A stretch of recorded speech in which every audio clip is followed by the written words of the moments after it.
Russie. Regardez ces images qui font la fierté de Moscou ce matin. Le tir réussi d'un missile balistique Sarmat, capable de raser, nous dit-on, un territoire grand comme la France.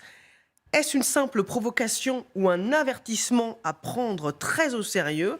Avant de nous entendre, écoutons Vladimir Poutine. C'est véritablement une arme unique qui va renforcer le potentiel militaire de nos forces armées et qui fera réfléchir à deux fois ceux qui essaient de menacer notre pays avec une rhétorique déchaînée et agressive. Voilà pour les déclarations du président russe. Vous allez nous dire ce que vous pensez de ce missile et de ces annonces, parce que les deux sont très importants. Juste avant, pour bien comprendre, Nivin Potros, expliquez-nous ce qu'est ce Satan 2. Satan 2 ou Sarmat selon son nom officiel, c'est tout simplement le plus gros missile jamais conçu, plus de 200 tonnes avec une vitesse de pointe qui peut atteindre les 7 km par seconde. Pour vous donner un ordre d'idée, s'il est tiré depuis Moscou, il peut atteindre Paris en seulement 6 minutes. Selon le Kremlin, ce missile en fait pourrait atteindre tous les points de la Terre puisqu'il n'y aurait pas de limite en matière de portée. Selon le Kremlin, sa portée serait plutôt comprise entre 11 000 et 18 000 kilomètres. Alors hier, un premier essai a eu lieu avec une distance beaucoup plus modeste puisque le missile Satan 2 est parti de la base de Plentstek, direction celle de Kamachka. On est environ à 5 000 kilomètres de distance. Et la particularité de ce missile, c'est qu'il peut changer de trajectoire, y compris juste avant d'atteindre sa cible, ce qui évidemment le rend très difficile à intercepter, voire même impossible, impossible d'échapper aux armes de défense anti-missiles, d'autant plus qu'il peut atteindre une cible à 10 mètres près. Quand on sait qu'il peut être tiré de 18 000 km, évidemment, c'est très impressionnant. Il pourrait être équipé d'une dizaine de têtes nucléaires avec une puissance maximale de 50 mégatonnes. Pour vous donner un ordre d'idée, c'est 2000 fois plus puissant que les bombes qui avaient été larguées au-dessus d'Hiroshima et de Nagasaki.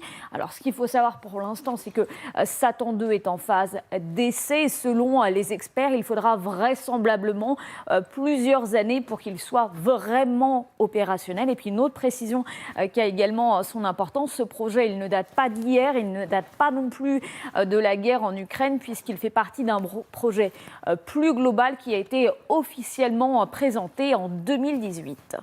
Merci Nivin pour ces explications très précises. Satan 2, 2000 fois plus puissant que les bombes qui ont été larguées au-dessus d'Hiroshima et de Nagasaki. Amiral, est-ce que cette démonstration de force qui a été faite par Moscou doit nous inquiéter ? C'est toujours inquiétant de voir développer comme ça des missiles de cette importance, surtout que militairement parlant, c'est quand même surprenant. C'est beaucoup d'argent pour des effets assez disproportionnés. On imagine difficilement de pouvoir utiliser autant de bombes avec autant de puissance sur un objectif quelconque. Bon, surtout mettre tout ça sur un seul missile, c'est surprenant parce qu'un seul missile, c'est un seul objet qui part. Après, il emporte effectivement une dizaine de têtes. Certains disent 12 têtes nucléaires. Et puis on peut imaginer qu'il y aura plusieurs objets, effectivement, pour affronter les défenses antimissiles. Bon, on est bien loin de pouvoir taper dans le monde entier, puisque, comme vous le savez, la Terre fait 40 000 km de circonférence. Donc, c'est pas comme ça qu'on va y arriver. Mais effectivement, ça peut dissuader et on peut tirer sur les États-Unis si on a des silos qui sont plutôt du côté du Kamchatka, d'ailleurs, que du côté de Plesetsk, ou alors il faudra tirer au-dessus de la calotte glaciaire. Bon, bref, c'est une arme comme il en existe déjà. Les Russes ont déjà, faut le rappeler, ils ont 1550 têtes utilisables aujourd'hui. Donc voilà, il n'y a vraiment rien de nouveau. On est là dans le discours de la dissuasion, du fort au fort, entre les États-Unis d'Amérique et la Russie. Dans le communiqué du Kremlin, on parlait plus du Royaume-Uni que de la France. Message sans doute à l'intention de Boris Johnson, qui en fait beaucoup en ce moment contre la Russie. Mais voilà, nous avons la force de dissuasion avec des missiles tirés depuis des sous-marins nucléaires lanceurs d'engins et qui sont précisément pour que M. Poutine sache que s'il venait à utiliser cette arme contre nous, eh bien, lui aussi, il aurait des dégâts considérables, des dégâts inacceptables. Bonjour Michel Polaco, merci d'être avec nous. Vous êtes expert en aéronautique et en question de défense, vous êtes spécialiste en armement. Très franchement, la puissance projetée de ce missile est spectaculaire. Ça sert à quoi d'avoir un missile comme celui-là? On imagine que si les Russes venaient à s'en servir, ce serait, au-delà de la Troisième Guerre mondiale, une catastrophe pour l'ensemble de l'humanité. Alors je crois que l'interprétation qu'on en fait est exactement celle que voulait Vladimir Poutine, c'est-à-dire renforcer l'image de la dissuasion nucléaire soviétique, c'est-à-dire utiliser l'autre pied ou l'autre bras de sa défense. D'un côté, il a ses forces classiques qui opèrent actuellement en Ukraine. D'un autre côté, à un moment donné, était posée de part et d'autre la question de l'armement nucléaire.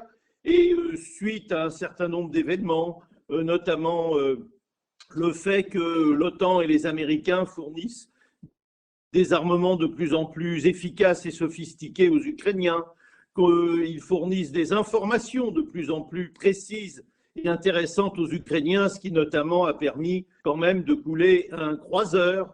Les Russes ont voulu rappeler que si d'aventure on attaquait le cœur de leurs intérêts, et en l'occurrence, c'est ce qui concerne pour eux une menace véritable contre leur territoire ou une menace contre leurs intérêts essentiels, ils ont toujours une dissuasion nucléaire. Et au passage, ils ont rappelé avec ce missile balistique qui n'apporte pas grand-chose par rapport à tout ce qu'on connaît. Vous savez, comme le disait un stratège il y a longtemps, on peut essayer de tuer 800 millions de Français avec des armes, mais de toute façon, nous n'en avons que 67 millions à offrir. Donc voilà, c'est pareil pour ces missiles balistiques. Il y a, depuis le R-7 qui a lancé la première arme et fait la première démonstration, plus exactement, dans les années 50 en Russie soviétique, on a développé des missiles extrêmement puissants, de portée très longue, puisqu'ils sont balistiques. L'amiral Vichot disait tout à l'heure, la Terre fait 40 000 km, et ça veut donc bien dire qu'on n'est jamais à plus de 20 000 km en passant d'un côté ou de l'autre d'une cible. Et il y a bien longtemps qu'on est capable, grâce aux sous-marins nucléaires, par exemple, de se trouver toujours à une distance, à une portée de cible. Nous, les sous-marins nucléaires dont nous disposons, possèdent des missiles dont la portée est de l'ordre de 8 à 10 000 km. Les Russes en ont, les Américains en ont, les Britanniques en ont, les Chinois en ont. Et ce n'est pas parce qu'on ajoute 12 têtes au lieu de 6 têtes ou 8 têtes que ça change grand-chose. Simplement, c'est un message aux Américains d'abord et à l'OTAN ensuite pour dire nous avons modernisé la dissuasion nucléaire soviétique, qui donc est maintenant une dissuasion nucléaire russe entièrement autonome et toujours aussi puissante et même encore plus puissante. C'est donc un message extrêmement politique. D'ailleurs, ils ont respecté les règles, c'est-à-dire qu'avant de tirer ce missile, ce test, ils ont prévenu les Américains et les autres possesseurs d'armes nucléaires dans le monde de manière à ce que ça ne puisse pas être pris comme un tir réel, mais que ce soit clairement pris comme un tir d'essai. Donc, ils ont respecté la règle. Simplement, ils ont envoyé un message très important pour dire ce qui se passe en ce moment en Ukraine, ça relève du classique, ça ne relève pas de la sécurité et de la sûreté du territoire russe ou de vos propres territoires. Et par conséquent, pas de débat nucléaire, sinon, vous voyez, nous sommes en mesure de vous démontrer que notre dissuasion est toujours et encore plus crédible. Michel Polaco, on a bien compris en vous écoutant que ce tir de missile est destiné à faire peur. Hein, c'est le message politique envoyé par Vladimir Poutine. Ce n'est pas une arme unique sans équivalent, comme nous le dit le président russe. Mais très concrètement, cette arme qui peut transporter une dizaine d'ogives nucléaires, est-ce qu'elle est capable de raser un territoire comme la France? Quelle est sa capacité de destruction? C'est ça qu'on a envie de comprendre potentiellement ce matin. Alors, ces armes-là ne sont jamais tirées à l'unité. ni par les Français, ni par les Anglais, ni par les Américains, ni par les Chinois, ni par les Russes ou par d'autres, puisque vous savez que maintenant vous avez l'Inde, le Pakistan, etc., qui possèdent des armes nucléaires. Elles ne sont jamais tirées à l'unité. Et lorsqu'il y avait, avant la guerre froide, jusqu'à 30 000 ogives nucléaires de chaque côté, dans chaque camp, à l'est et à l'ouest, il y avait de quoi rayer à peu près tous les pays de la Terre sans aucune difficulté. Et il n'y a absolument aucun intérêt à faire des destructions massives avec une seule arme, sachant que, au contraire, la capacité de pénétration de ces armes, qui est considérable, puisqu'elles sont quasiment ininterceptables, est encore plus grande à partir du moment où on en tire plusieurs à la fois. Donc je pense que, si vous voulez, il ne faut pas surinterpréter la puissance gigantesque de cette arme russe. Vous savez que ce sont les Russes qui ont tiré la plus grosse, enfin essayé, la plus grosse bombe nucléaire qui a jamais été fabriquée dans l'histoire, qui faisait plus de 50 mégatonnes. Je pense que restons-en là, comprenons le message et de notre côté, rappelons aussi aux Russes que nous avons la capacité, même nous les Français, en dissuasion du faible au fort, mais les Américains en dissuasion du fort au fort, de causer des dégâts insupportables à la Russie au cas où d'aventure elle déciderait de faire emploi de cette arme, et quand bien même elle nous détruirait, nous serions en mesure, une fois détruits, de lui provoquer des dégâts absolument intolérables. C'est le principe même de la dissuasion. Mais je pense que là, on est dans un combat de communication qui fait partie de la dissuasion, et que ça s'arrête là, car cette arme n'apporte pas grand-chose à la capacité russe connue et connue depuis des décennies. Merci Michel Polaco. Merci beaucoup d'avoir pris le temps de nous répondre en direct ce matin sur LCI. Michel Polaco nous dit: cette arme, c'est un message. Lequel ?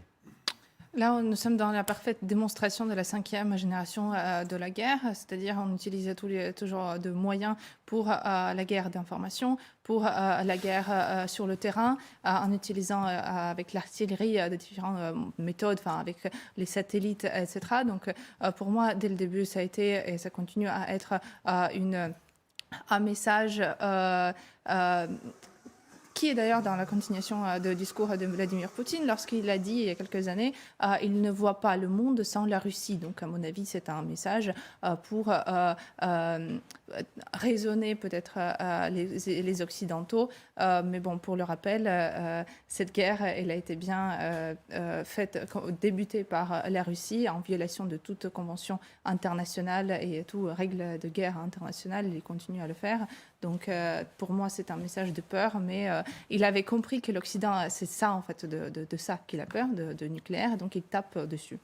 Amiral, vous vouliez rajouter sur la capacité de destruction de ce missile? En fait, ce que je voulais dire, c'est précisément que c'est un peu la réponse à la destruction du Moskva, du navire amiral de la flotte russe. Il s'agit de montrer aux Russes et au reste du monde que la Russie maîtrise encore parfaitement ses armements, qu'elle est capable d'utiliser des armements que les autres n'ont pas, et par conséquent que techniquement, elle est toujours à la pointe du progrès. C'est une réponse à cet événement, c'est une réponse aussi à toutes les accusations contre la capacité technique de l'armée russe. Et une réponse à la fois interne et externe, c'est bien ce qu'il faut, à mon avis, comprendre dans ce message-là.